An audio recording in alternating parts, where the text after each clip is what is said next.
The eternal orchard asterisk asterisk. They said the orchard had no beginning and no end.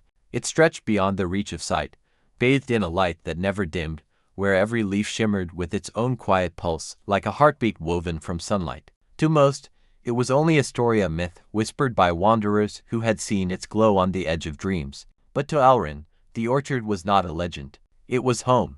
From his earliest memory, Alrin had walked among the luminous trees, each bearing fruits of impossible hue, silver, amber, and deep opal blue. The air was alive with a hum, gentle yet ceaseless, as if the very roots beneath the soil were singing. He often pressed his ear to the ground to listen, and sometimes, if he waited long enough, he could almost make out words.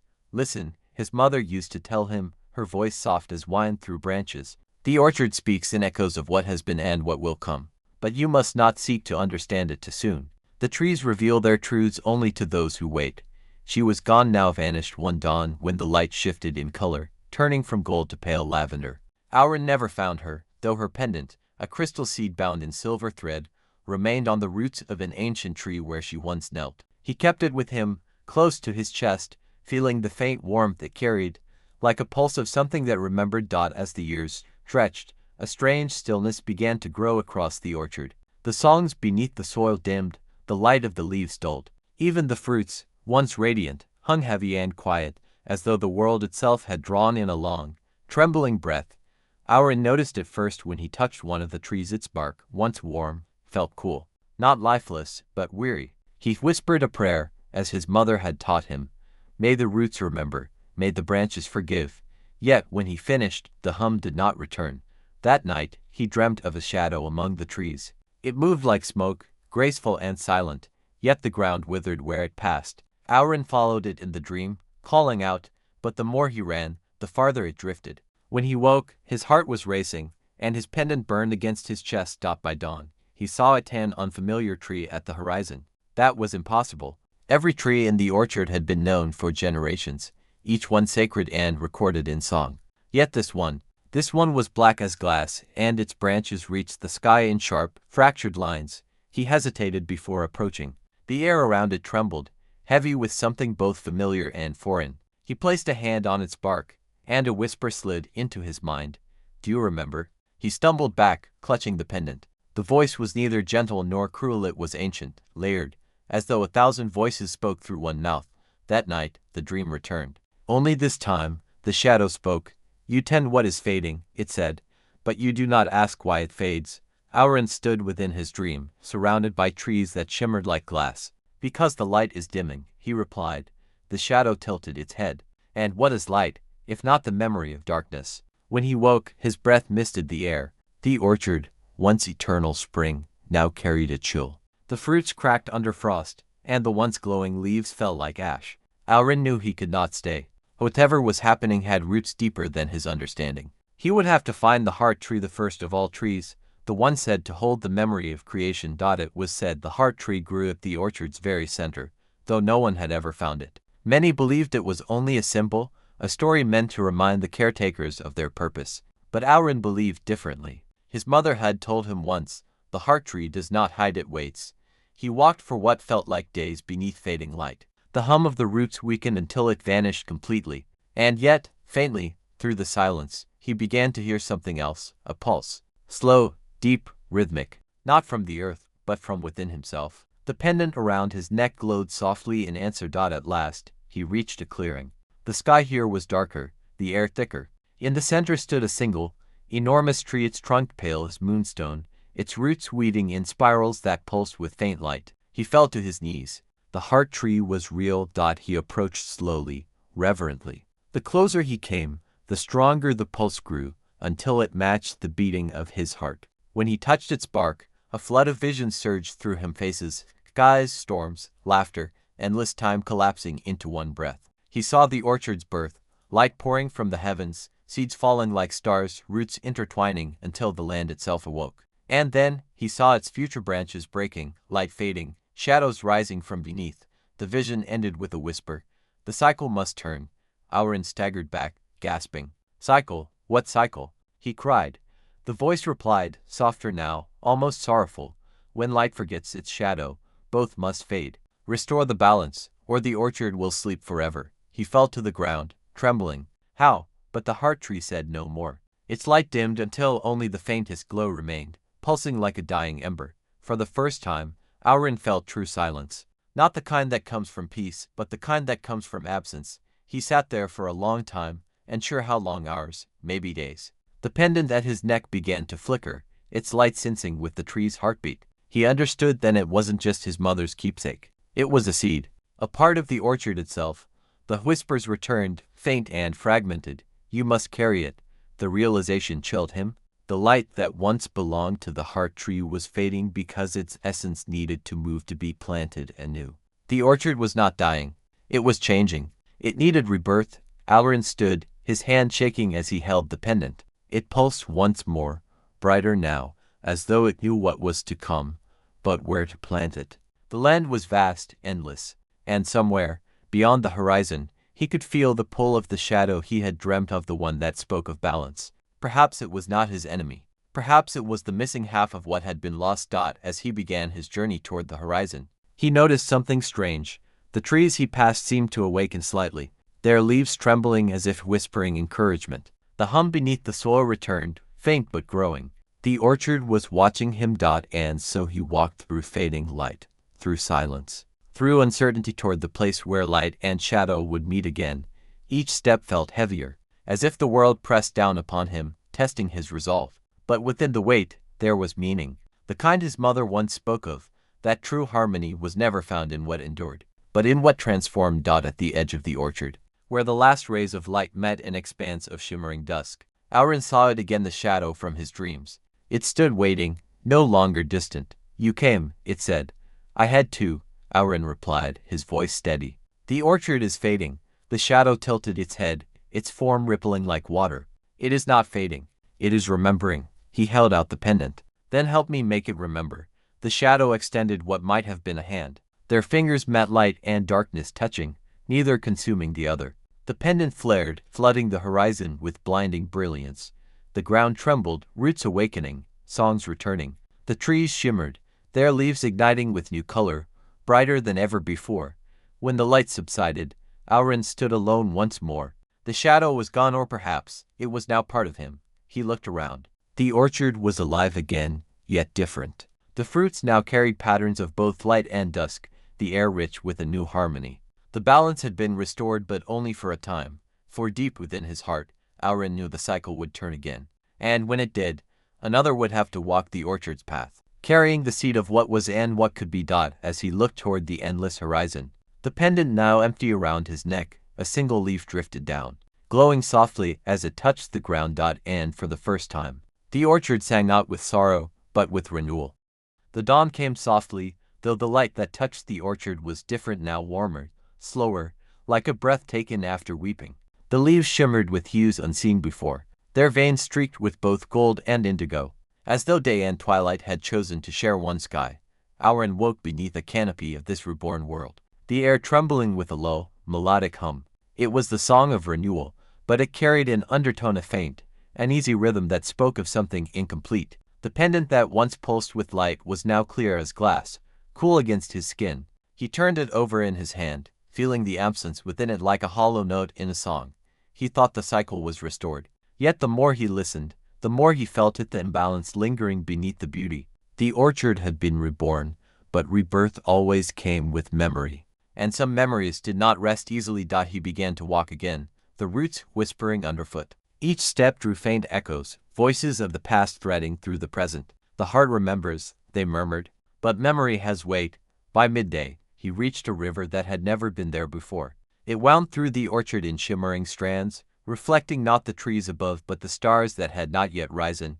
Its current moved both ways at once, toward him and away from him, and when he knelt to drink, the reflection that looked back was not his own. The face in the water was his mother's. Her eyes, soft yet unwavering, met his as if through time itself. You've carried the seed well, she said, her voice a blend of water and wind. But the orchard remembers more than light and shadow. It remembers choice. Auron reached out to touch the water, but her image rippled away. Mother, he whispered, I did what I could. I restored what was lost. Her voice lingered like mist. You restored what you saw, but not all that is seen is truth. Then silence. The river calmed, and his reflection returned, though faintly. For an instant, his eyes seemed to shimmer with a darker hue, the color of the shadow he had joined with. He rose slowly. If the orchard held memory, then its balance could not be as simple as renewal. Something deeper stirred beneath, something that had not yet found its place. As he journeyed deeper, the trees began to shift in form. Their branches twisted into spirals, their roots rising above the soil like serpents of light. Fruits now bore symbols etched into their skin, circles within circles, runes that pulsed faintly when he passed. And everywhere he went, the whisper followed. The heart remembers. By the second night, the hum beneath the soil had changed. It was no longer the peaceful rhythm of life, but a murmur of questioning, a thousand quiet thoughts interwoven. The orchard was awake and aware. Auron stopped to rest near a tree with leaves like glass feathers. When he leaned back, his thoughts began to drift not into sleep, but into vision. He saw the orchard as it once was, before time, when the first light split the endless dark. From that light, the heart tree was born. But it was not alone. There had been two seeds, one of light, one of shadow, both planted together, both growing in harmony. Then, a choice was made. One was nurtured, the other forgotten. The orchard became radiant, but incomplete. The shadowed seed, left untended, sank deep into the earth, becoming what the songs would later call the root below. Auron awoke with a start, the vision burning behind his eyes. Two seeds, he whispered. Two hearts. The pendant at his neck flickered faintly, as though hearing him. He understood now. He had revived the heart tree, but not its twin. Without both, the balance could never hold. The root below still slept, buried, forgotten, waiting. He turned his gaze toward the horizon, where the ground dipped into mist. That was where he must go, the place where the orchard's roots touched the unknown. Few dared to wander there, for even myth spoke of its silence, a silence that devoured sound and thought alike. But Auron felt no fear. The shadow within him pulsed faintly, guiding him onward.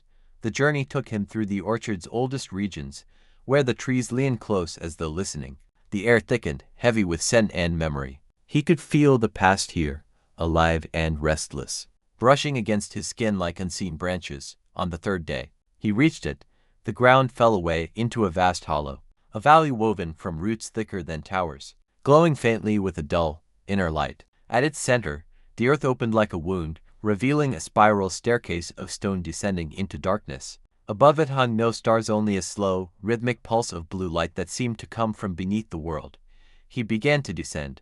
The air grew colder, the hum quieter, until the only sound was the echo of his own heartbeat. The further he went, the more he sensed it, the root below, vast and alive, waiting beneath everything. At the bottom, he found a cavern. The walls were carved with symbols like those on the fruits above, yet these glowed with a dark radiance, not threatening, but deep, ancient, infinite. And there, in the center, was a seed enormous, half-buried, its surface black as obsidian but veined with light that pulsed like a heartbeat. Auron approached, breathless. He could feel its awareness before he even touched it. "You've come," said the voice, not in sound but in thought. It was the same as the one from his dreams, only fuller, layered with time and memory. "I've come to awaken you," Auron said. "Awaken?" The voice almost smiled. "I was never asleep. I was waiting for you." He hesitated. "The heart tree cannot stand without you." "The orchard still trembles." The root pulsed once, faintly. "It trembles because you do. The balance you seek begins not in the orchard, but within the one who carries both its seeds." Auron's hand trembled. "I don't understand. You carry light," said the root, "and you carry shadow. But you fear the shadow still." He wanted to deny it, but couldn't. The darkness that lingered in his dreams, the part of him that had touched the unknown, it frightened him. Though it had saved the orchard once before, the voice softened. "The orchard is not two forces fighting. It is one spirit learning to love all that it is. You must not divide what was never meant to be separate." Auron sank to his knees. The words settled over him like rain. He had spent his life tending what was visible, light, life, beauty, while fearing what lay beneath. But the truth was not in separation. It was in wholeness. He reached out and placed his hands upon the dark seed. It was warm, alive. A surge of power rippled through him, a deep vibration that climbed from his palms into his chest. His vision blurred. Light and darkness spun together until he could no longer tell one from the other. For a moment, he saw everything: the first dawn, the first root, the laughter of creation itself. He saw his mother, the heart tree, the shadow that had walked beside him. And he saw himself not as he had been, but as he was meant to be, the bridge between what was above and what lay below. When he opened his eyes, the cavern glowed. The dark seed had split, not in destruction, but in release. From its heart, roots of luminous dusk began to rise, twining upward through stone and soil, reaching toward the light of the surface. The root below was no longer hidden. It had joined the orchard once more. Auron climbed back toward the surface, his steps light, guided by the soft rhythm of the two hearts now beating as one. When he emerged, the world above had changed again. The trees shimmered with hues that blended dusk and dawn. The river now flowed with silver and shadow intertwined. The song of the orchard was whole. And in its harmony, he heard new words, soft as a promise. As above, so below. Auron stood beneath the endless canopy, breathing deeply. He no longer carried the pendant. The seed's purpose was fulfilled, but something greater now lived within him. He smiled faintly, for he understood at last. The orchard was eternal, not because it never changed, but because it always did. As he turned toward the horizon, the light shifted again, not toward darkness, but toward something new. Something waiting beyond even eternity. And far behind him, deep beneath the roots, the earth whispered like a heartbeat reborn. The orchard had entered a new rhythm. Where once it breathed in stillness, now it pulsed with quiet awakening, not chaos, not peace, but a trembling equilibrium. The trees shimmered in colors unseen before, the fruits glowing with both dawn and dusk intertwined, as though every living thing had learned to hold light and shadow in the same breath. And yet, Auron knew, balance was not the end. It was a beginning disguised as rest. He wandered the orchard's reborn expanse, barefoot upon the roots that now hummed like a chorus beneath him. Each step he took awakened whispers in the soil. The trees leaned toward him, listening. He had become part of the orchard's memory, both its gardener and its echo. Days passed in a silence so full it almost sang. He would wake with the rising luminescence, gather dew from silver petals, and listen to the distant murmurs of the wind threading through the branches. But beneath it all, something faint stirred again, a rhythm too deep to ignore. It began one night, when the air shimmered with strange resonance. The stars above flickered, not in randomness, but in patterns, circles forming and dissolving, as if they were trying to speak.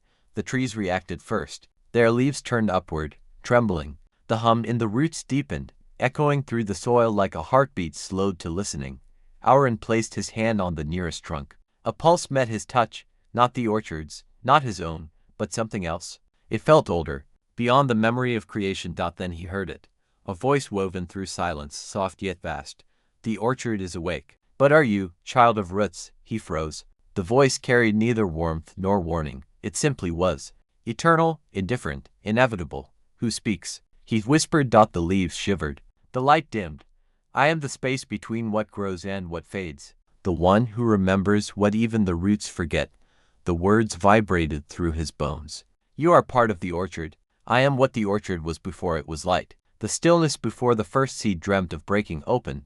Auron's breath caught. This presence, this consciousness, felt deeper than the heart tree or the root below. It was the silence they both had emerged from. The source before balance. What do you want? He asked. Nothing. Everything.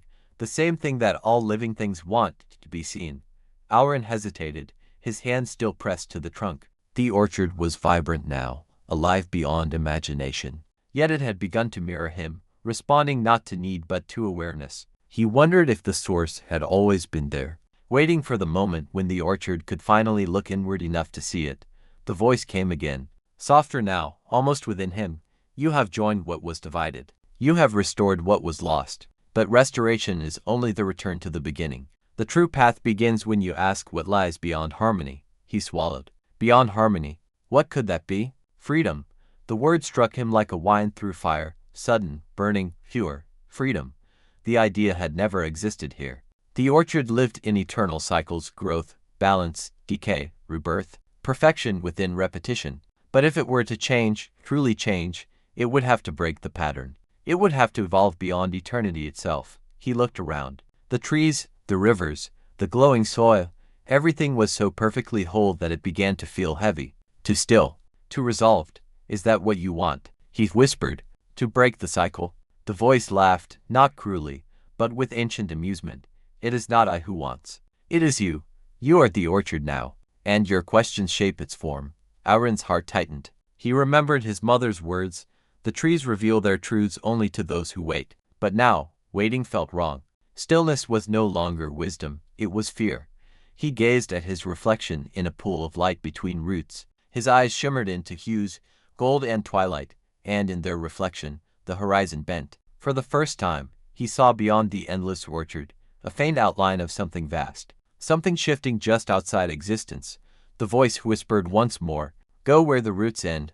The ground trembled faintly beneath him. He followed the whisper. Days turned to weeks, or perhaps no time passed at all. Time had become fluid in this place. He walked through regions where the trees grew upside down, their roots tangled in sky, their branches buried in earth. He crossed rivers that sang in forgotten languages. Every step carried him closer to the boundary, to the place where the orchard's light dissolved into a horizonless void. At last, he reached it, the end. There were no trees here, only soil that shimmered faintly, suspended between form and unmaking. The air tasted of stillness. Before him stretched an emptiness so perfect it hummed with potential. Auron stood at its edge. Behind him, the orchard glowed softly, infinite, alive. Before him, nothingness. And yet, within that void, he felt invitation. He understood then. The orchard's eternity had never been its gift. It had been its prison. The cycle, perfect and endless, had left no room for becoming. To truly live, it had to risk imperfection. He stepped forward. As his foot touched the void, it rippled like water struck by wind. Color bled outward, faint, delicate, trembling with uncertainty. The void responded. Where nothing had been, faint threads of silver and indigo began to form, weaving themselves into spirals. The first new creation since the beginning. The voice of the source spoke again, distant now, but filled with something like pride. "So it begins." Auron turned back. The orchard stood behind him, its edges glowing brighter, its roots stretching toward this newborn expanse. It was reaching, daring to extend itself into the unknown. He realized then that his journey was not about restoring the old, but birthing what had never been. He closed his eyes. The rhythm of the orchard pulsed through him, light, shadow, silence, song, all one. He lifted his hands, and the space before him bloomed. New trees rose, their trunks woven of starlight, their leaves singing softly in tones that had never existed. The air shimmered with life not bound by cycle, but by choice. When he opened his eyes, he stood within something beyond even the orchard, a place of creation unshaped by memory. Behind him, the old world sang farewell. Ahead of him, a new one whispered invitation. He smiled faintly. "The orchard will always live," he murmured, "but now it will dream." The wind carried his words outward. The void trembled, and from its heart a single note rose, pure and infinite, the beginning of something that would never again be bound by eternity.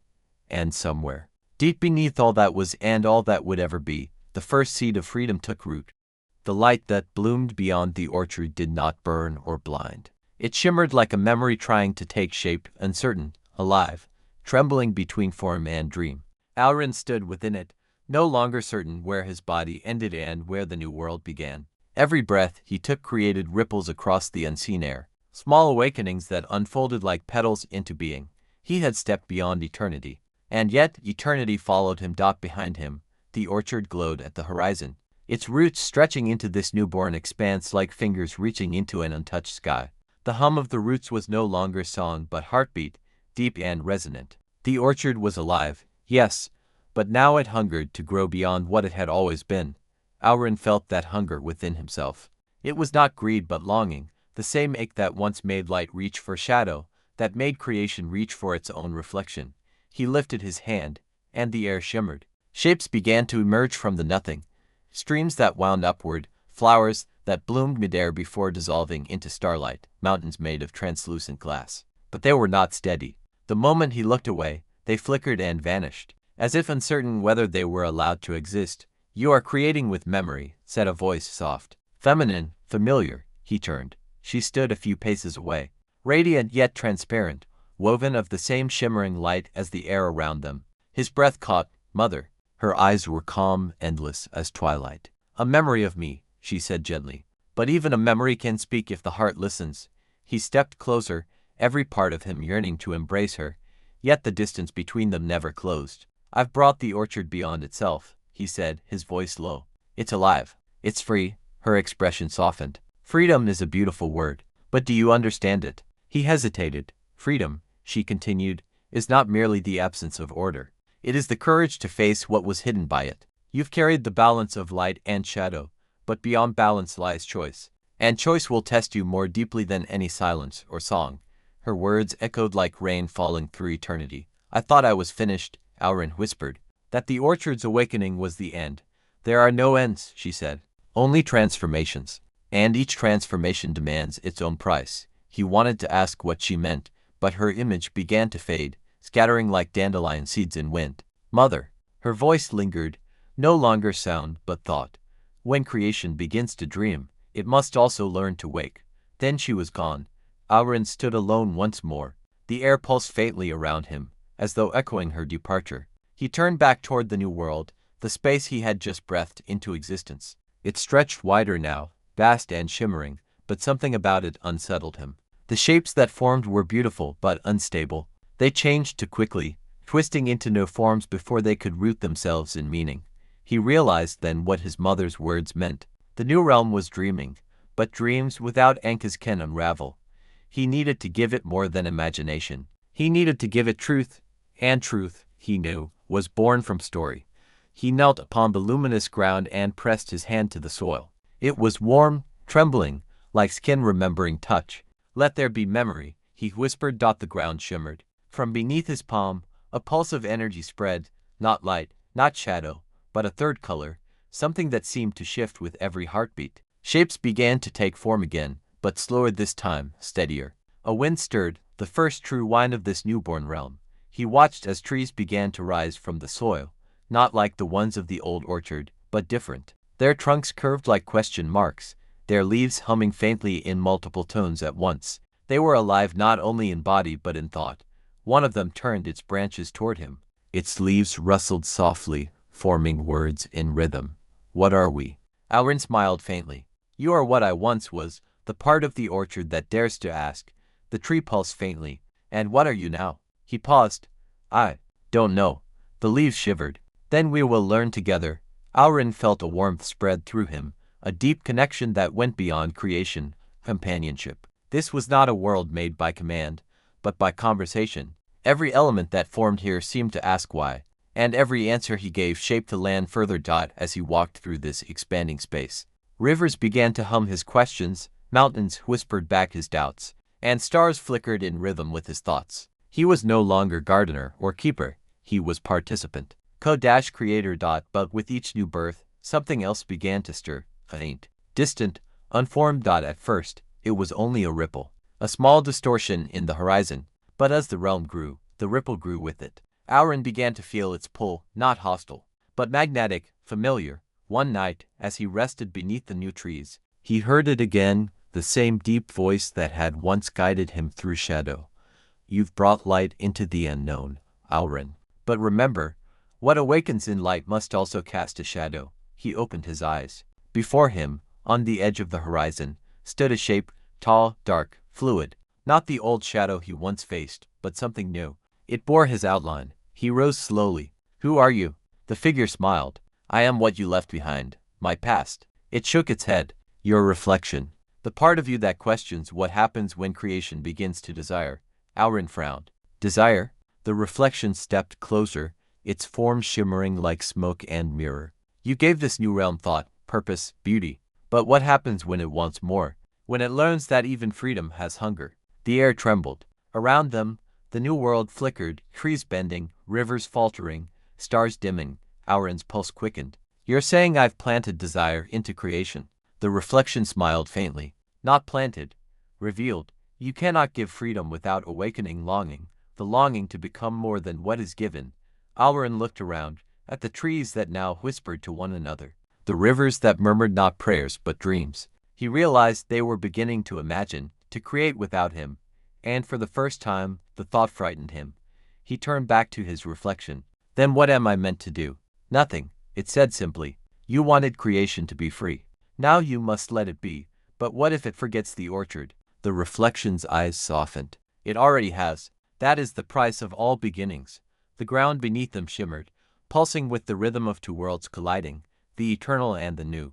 Auron felt the pull between them, as though he stood between two heartbeats out of sync. He realized then that his journey was not about tending or restoring anymore. It was about letting go. He looked once more toward the distance, where the light of the old orchard met the dawn of the new. The two horizons trembled, overlapping for an instant, then slowly began to separate. Aurin's reflection faded with a final whisper. When the roots release the soil, only then can the seed know the sky. He closed his eyes. The hum of creation surrounded him, vast, alive, uncontainable. He could feel it moving beyond his reach, beyond his need to guide it. And for the first time, he did not try to stop it. He smiled. Then grow, he whispered. Grow where I cannot follow. The new world brightened, not with light, but with possibility. As he turned back toward the horizon of the eternal orchard, he felt its song shift, not a farewell, but a harmony. Two worlds now existed, not one, the eternal and the ever-changing. Roots and sky, memory and dream. Aurin walked between them, not as their keeper, but as their witness. And far above, in the newborn stars of a realm still learning to breathe, the first whisper of something beyond even creation stirred.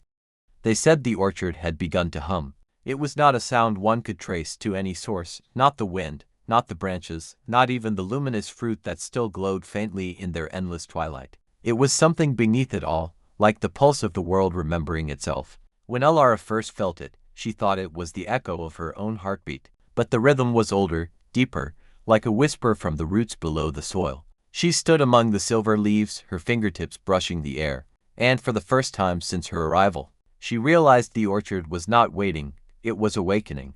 The fruit that once reflected memories had begun to change. They no longer showed fragments of the past or glimpses of lost love. Now, they shimmered with faces unknown, people who did not yet exist, futures, possible lives. The orchard was evolving, and its keeper, the silent figure who had once walked beside her, had not returned for many cycles of moonlight. Only his staff remained, leaning against the heart tree, its carved spirals now glowing faintly with the same rhythm as the hum in the ground. Lara approached it cautiously. She had spent what felt like a lifetime tending to the orchard, pruning branches that grew into endless spirals, guiding the lost who stumbled between its paths, listening to the voices that sometimes rose like wind in the night. Yet beneath her calm, there had always been a single, unanswered question. Why her? Why had she been chosen to walk among the timeless trees? Why did the orchard seem to know her thoughts before she spoke them? The answer, she felt, lay not in the light above but in the soil beneath. She pressed her palm to the ground,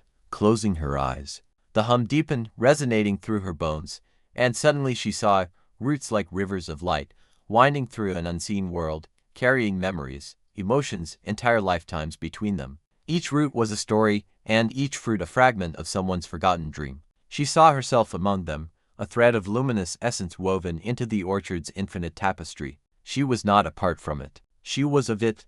When she opened her eyes, the staff was glowing brighter, and the air shimmered with the scent of new blossoms. The orchard was changing, responding to something within her. She stepped forward, took the staff in her hand, and the hum became song. A low, resonant chord that vibrated through the entire forest, rising into the horizon like dawn. The trees swayed in unison, leaves trembling with silver fire. Alara fell to her knees, overwhelmed not by fear, but by recognition. Through the song, she heard voices. Thousands, maybe millions, some human, some beyond that. They called her by names she had never known, in tongues she could not recall learning. And yet she understood them all. The keeper has returned, they said. The circle is unbroken. The orchard was no longer a sanctuary for the lost. It was becoming something else, a bridge, between what was and what could be, between remembrance and becoming.